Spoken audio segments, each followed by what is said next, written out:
घरासाठी एक प्रेरक शक्ती असतो।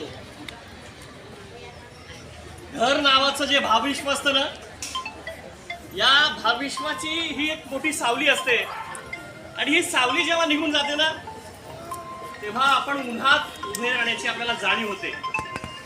कारण प्रत्येक संकटामध्ये, घराच्या सुखदुःखामध्ये काही असो वादळ आलेलं, परिवाराच्या पाठीशी भक्कमपणे उभा राहणारा एक व्यक्ती या जगात आहे, ज्याचं नाव आहे बाप।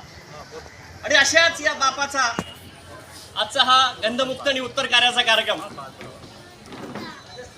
4 लेकरांना परिवाराला वाढवणारा हा बाप, शेती मातीशी नातं सांगणारा हा बाप अचानक कसा निघून जाईल असं कोणी स्वप्नातही पाहिलं नव्हतं।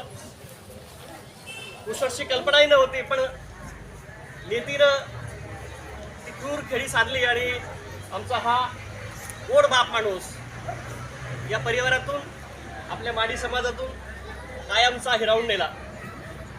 मित्र हो, गोष्ट एका बापाची या कवितेतून मी